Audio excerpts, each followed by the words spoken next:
Ny fahalavon'ny Losifera. Zany no tiniantsika indray androany anasako anao ampitiavana be.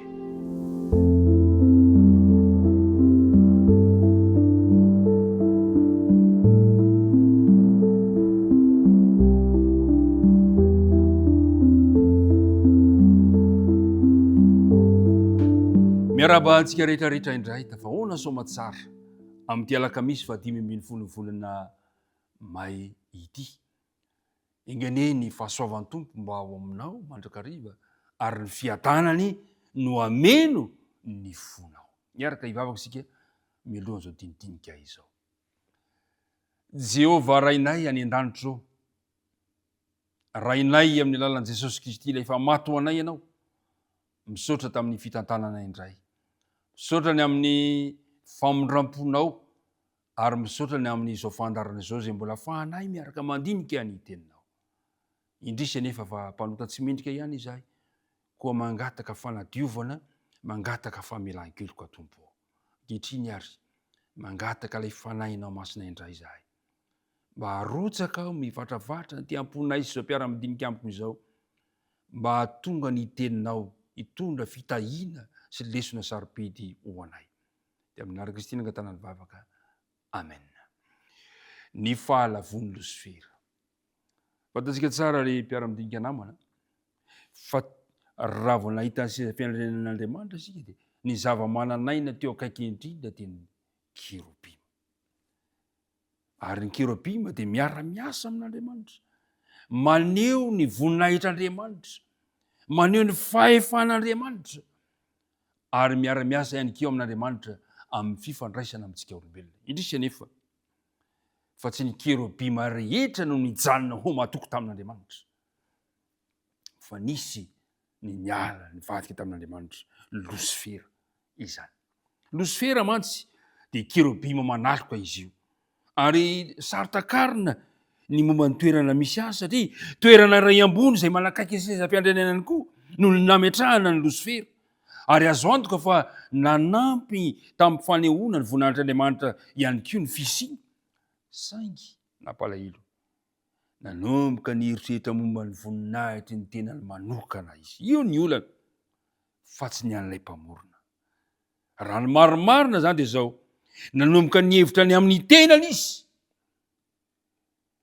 fa tsy nomena azy ny toerana mendrika azy. Zany ny olana amin'ny fiarahamonina misy antsika azy.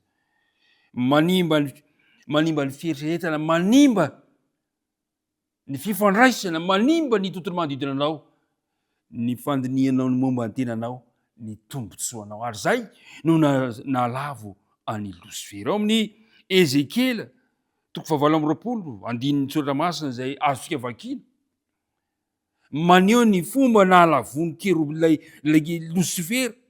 Zao mantsy no voalaza amin'ny andininy faha-12. Zao no voalaza. Ry zanak'olona manaova hira fahalelovana ny amin'ny mpanjakany Tiro ka lazao aminy hoe, izao lazainy Jehovah Tompo ry ilay mahatanteraka ny rafitra tsara tarehy, tonga marika sady feno fahendrena no tena tsara tarehy. Dia manomboka ny andininy faha-13, andininy faha-14, andininy faha-15 dia voalaza fa tsara tarehy Losifera. Eo amin'ny andininy faha-14 dia izy hoe, ianao dia kerubima voaozitra izay manaloko. Andininy faha-15, tsy nanatsiny ianao tamin'ny nalehanao hatramin'ny andro namoronana anao. Tsitsiny Losifera fa saingy inona zahatra nitranga, nanomboka ny eritreritra ny amin'ny voninahitry ny tenany izy. Dia zao no voalaza eo amin'ny andininy faharoa, tapany faharoa, manao hoe, satria miavonavona ny fonao ka hoy ianao, mba ho tahaka an'Andriamanitra aho, eto amin'ny anankiray amin'ny fipetran'Andriamanitra no ipetrahako teo ampovoan'ny ranomasina, nefa olona ihany ianao fa tsy Andriamanitra tsinona, na dia nataonao toy ny fon'Andriamanitra aza ny fonao. Ry mpiara-midinika namana, ny tsiriritra ny voninahitr'Andriamanitra ity kerubima manaraka ity Losifera. Ary zay nahatonga ny fianjerany. Ny mpaminany izy ihany koa moa dia maneho an'izany fianjerany Satana izany. Hitantsika tsara fa raha teo amin'ny sezam-piandrianan'Andriamanitra no nahitana ny Losifera tany an-danitra, teo amin'ny tendrombohitra masin'Andriamanitra, Dia voalaza fa rehefa ao amin'ny apokalipsy toko faharoa amby roapolo apokalipsy toko faharoa amby roapolo ka ny andininy voalohany sy ny manaraka apokalipsy toko faharoa amby roapolo ka ny andininy voalohany sy ny manaraka dia zao ny zavatra nitranga teo rehefa nitsangana teo amin'io toerana io rehefa vahoakan'Andriamanitra dia tsy tazana teo intsony Satana ilay Lucifera. Ary takan'izao no anabaran'ity mpanoratra kristiana anankiray atao hoe Ellen White mikasika an'izany toe-javatra izany manao hoe ioby ny lanitra manontolo satria ny toerana banga any an-danitra vokatry ny fahalavon'ny Satana sy ireo anjeliny dia ho fenoany ireo navota ny Jehovah. Fantatsika tsara fa rehefa nanota Lucifera dia nazera izy satria tsy nisy fitoerana ho azy intsony tany an-danitra. Ary mpiara-midinika namana alaivo sara ny saina izany toe-javatra izany rehefa ho any amin'ny fiainana mandrakizay isika ho any an-danitra rehefa tonga any an-danitra rehefa vahoakan'Andriamanitra ireo voavitra ireo noho ny amin'ny filazantsara noho ny amin'ny Jesosy dia endro fa hika mpandresena no ambavan'izy ireo manao hoe amin'ny apokalipsy toko fahatelo ka ny andininy fahasivy manao hoe ary ny hira firahm-baovao izy ka nanao hoe ianao no mendrika haka ny boky sy hamanotombo-kaseny fa voavono ianao ary ny rahanao no nanavotana ho an'Andriamanitra olona avy tamin'ny fokom-pirenena rehetra sy ny samy hafa fiteny sy ny olona ary ny firenena rehetra hika izy ireo fa navotana noho ny amin'ny Jesosy. Ary izany hafatra izany no mbola toriana ihany koa amin'izao andro misy antsika izao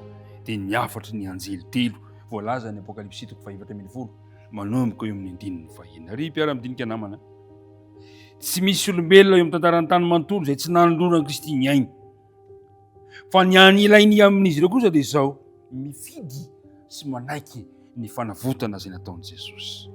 Ary mpiara-midinika namana tsy misy fanavahana ny famonjena izay atolotr'Andriamanitra ka ny fahalavon'ny Satana dia noho ny fieritreretany safidiny noho ny fieritreretany voninahitra ho an'ny tenany fa ny famonjena ho anao kosa dia noho ny fanavotana izay nataon'i Jesosy ary miandry ny fanekenao sy ny safidinao izany. Iaraka hivavaka isika marana antsika izao tinidinika izao.